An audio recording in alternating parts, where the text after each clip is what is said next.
that was it. That was my goodbye. I mean, I got a phone call, but the phone call's not really a goodbye.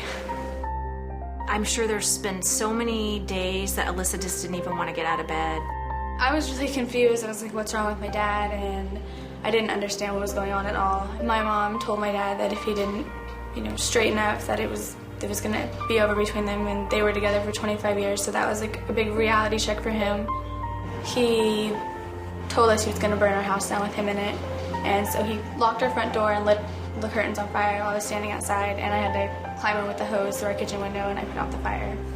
There was a phone call, and my best friend's mom answered the phone, and it was for me, and it was my dad, and it was pretty much a goodbye phone call, and I didn't realize it at the time. We saw his truck fly out of our driveway down the street, and I kind of knew something was up. Alyssa's father committed suicide when she was in 8th grade. I was angry, and I was confused, and I was hurt that he could leave me, that he could do that to me and my mom. So many things that he's gonna miss. He's not going to see her graduate from high school, or he's not going to be able to walk her down the aisle when she gets married, or hold her baby after it's born. I was daddy's little girl for 13 years of my life, and to wake up one morning and he's not there anymore, you kind of get this feeling that you have two paths you can choose to take. Because you cannot believe what kids in this valley deal with. The meth and parents with meth. I thought I had a hard childhood until I got into this job, and I was like, whoa.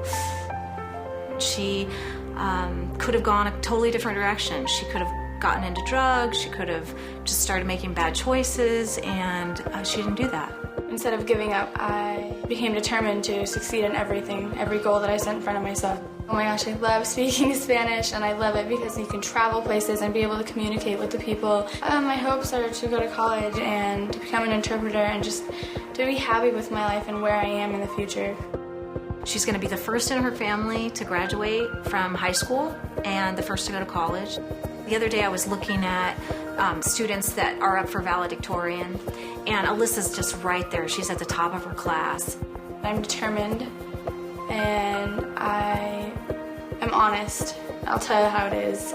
I'm just motivated, I guess. I love life, and I just don't see why people want to give up on life, because it's a gift, it really is.